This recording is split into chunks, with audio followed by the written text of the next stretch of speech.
Salut la compagnie, c'est Jules Melon et aujourd'hui dans la Pro Ciné Critique, enfin je vais vous parler de Summer Wars de Mamoru Hosoda, évidemment.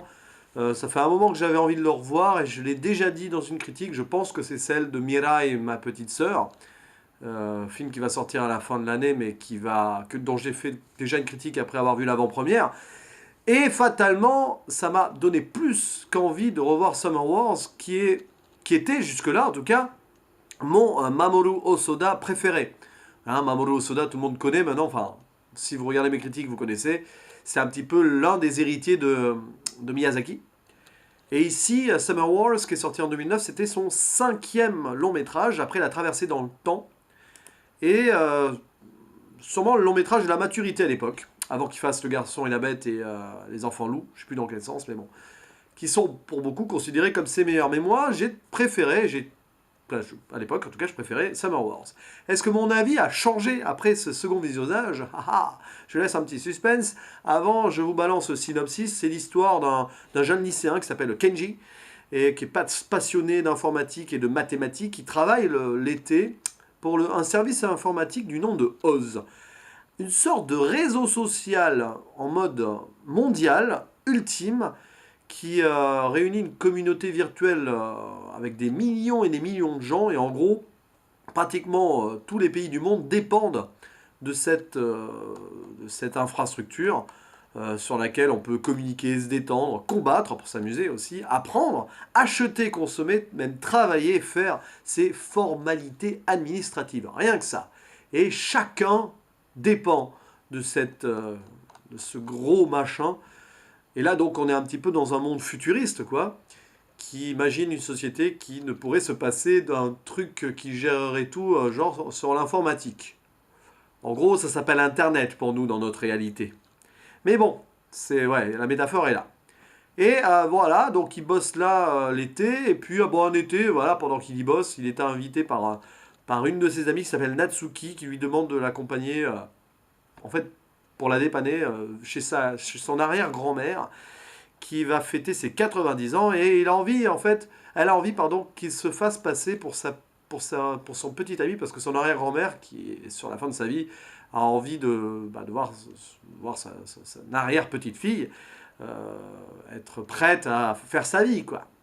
Et donc il se retrouve embarqué là-bas, en pleine campagne, loin de ses jeux, loin de sa virtualité pendant quelques jours, dans un clan, parce qu'en fait, pour les 90 ans, toute la famille se réunit, c'est une sorte de clan, quoi. Les Jinuchi, ils sont une quinzaine à être tous réunis, et il doit se faire passer à leurs yeux pour le petit ami d'une fille qu'il aime beaucoup en plus. Et comme le gars il est timide, vous voyez, c'est pas évident.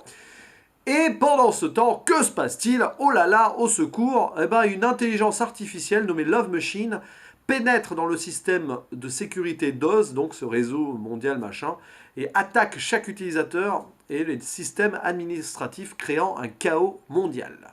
Et là, le jeune Kenji se retrouve malgré lui impliqué dans ce bordel, parce qu'il s'est fait un peu hacker son truc, puis après il essaye d'arranger les choses, mais on se rend compte que le problème est bien plus vaste. Et comme par hasard, dans ce clan familial campagnard, on retrouve deux personnes qui ont un gros rôle à jouer dans l'histoire. Voilà, bon ça c'est un petit peu tiré par les cheveux, c'est le seul truc, what the fuck, voilà. Mais pourquoi pas? On peut imaginer que ça fait partie du scénario et finalement ça donne des choses cool.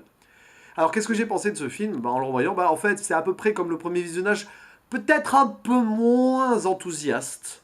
Passer la surprise, parce que bon là, mais franchement, ça reste, je pense, toujours mon Mirai. Pas du tout. Mon Mamoru Hosoda préféré, quoique peut-être en revoyant Mirai quand il va ressortir là, ça va peut-être... voilà. Mais il est toujours pour moi un peu au-dessus des Enfants Loups et du Garçon et de la Bête. Voilà. Bon, c'est juste personnel. Disons que... Pourquoi? Parce que le thème est un peu plus réaliste, même si science-fiction légèrement, et ça me touche plus. Je trouve que il y a une critique sur la société virtuelle et donc plus actuelle, assez fort là-dedans, et enfin assez forte la critique du coup, et je trouve ça intéressant. Voilà, c'est un film intéressant, c'est un film qui se construit sur d'ailleurs des ambivalences et des combats. Parce que vous avez ce monde de virtualité, etc., 100% technologique et tout, qui va ici être mis face à un monde rural, là où il se retrouve donc, avec un clan ancestral descendant des samouraïs et tout.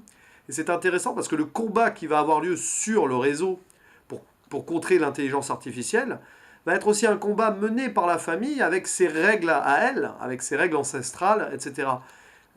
Tout ceci mené par l'arrière-grand-mère qui, lorsque le chaos mondial se dessine, elle communique à l'ancienne avec son vieux carnet d'adresses et tout, et appelle des gens à droite à gauche pour se mobiliser contre ce problème. Mais à l'ancienne, enfin au téléphone quoi, ça reste quand même à l'ancienne moyen, quoi. On va pas chercher les télégraphes ou les pigeons voyageurs, mais voilà, c'est intéressant. Et le message dans le film est clairement là. Oui, le progrès c'est génial et tout, mais il faut rester rattaché à ses racines parce que peut-être bien qu'un jour nos racines, notre histoire, notre héritage nous sauvera de la folie des hommes qui veulent à tout prix aller plus loin. Peut-être est-ce ça le message. Et c'est un voilà, ce film montre plusieurs batailles, plusieurs guerres, d'où le titre Summer Wars finalement, parce que voilà, la guerre contre l'intelligence artificielle, la guerre entre virtualité et tout ce qui est ancestral, la guerre intérieure du personnage principal aussi, Kenji, qui doit lutter contre sa timidité pour faire ce qu'il a à faire. Et il y a aussi même des luttes un peu plus divertissantes, notamment une équipe de baseball qui est suivie en filigrane du film, parce que l'un des fils de la famille participe aux phases finales d'un championnat, je ne sais pas si c'est universitaire, un truc comme ça, et le baseball étant un des sports nationaux au Japon, c'est très important, machin, machin. Donc il y a plein de guerres à droite à gauche, y compris les guerres dans le jeu, parce qu'il y a des combats dans le jeu, des vrais combats, menés notamment par l'un des champions mondial donc de Oz, qui s'appelle King Kazma. Et King Kazma, évidemment, c'est l'avatar d'un des membres de la famille. Là, l'un des membres de la famille donc du clan Jinuchi. Et ce jeune d'ailleurs qui s'appelle Ikezawa, pardon, est montré en mode retranché, enfermé dans sa chambre, enfermé dans sa virtualité. Et donc là, c'est un autre combat qu'il livre avec lui-même, parce que c'est un gamin qui a 13 ans dans le film, qui a été victime d'exclusion scolaire et tout, et qui s'est renfermé pardon, sur lui-même, en mode reclus. Alors, il y a un terme japonais pour ça, je ne l'ai plus en tête, mais en tout cas, c'est un phénomène de société très très important au Japon. Tout ça. Donc, Mamoru Hosoda n'oublie pas dans ses films, y compris dans celui-là, de mettre les problèmes de société en avant, de mettre les peurs d'enfants ou les incertitudes des adultes aussi face à une certaine réalité. Et pour moi, ce film est très riche, parce que voilà, il y a plein de petits trucs à droite à gauche, la narration est très bien faite, parfois même trop bien faite. Voilà. C'est vrai que c'est fluide, ça manque de surprises, notamment au niveau des personnages. La progression de chacun est assez linéaire au final, ça se prévoit facilement. Et puis bah, à la fin, il se passe ce qui se passe. Mais ce qui est drôle, c'est que on fait appel donc au savoir-faire ancestral des Jinuchi, notamment via un jeu de cartes dont j'ai oublié le nom, mais voilà, très très populaire au Japon, enfin dans l'ancien Japon en tout cas, pour résoudre un problème qui paraît insoluble. Voilà, bon. Et chaque personnage joue son petit rôle dans cette lutte contre l'intelligence artificielle.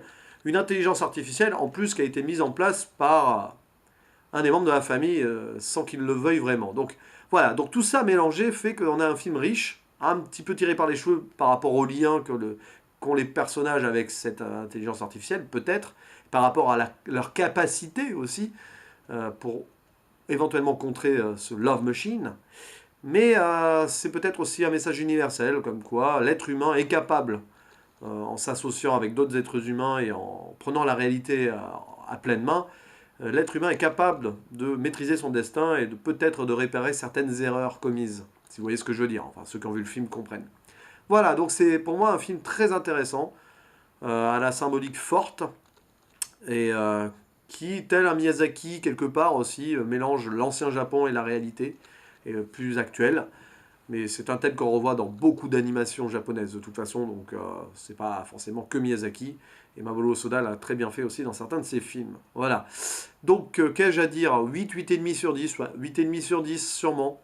J'espérais indirectement remonter à 9 et en faire un vrai coup de cœur ultime en le revoyant, mais ça reste quand même un bon coup de cœur et un très bon film d'animation que je reverrai toujours avec plaisir et qui me confirme dans l'idée que Mamoru Hosoda est vraiment un réalisateur marquant de son époque et actuelle, du coup, dans l'animation japonaise. Voilà, c'est tout ce que j'avais à dire, mais c'est déjà pas mal, non? Allez, à la prochaine. Ciao.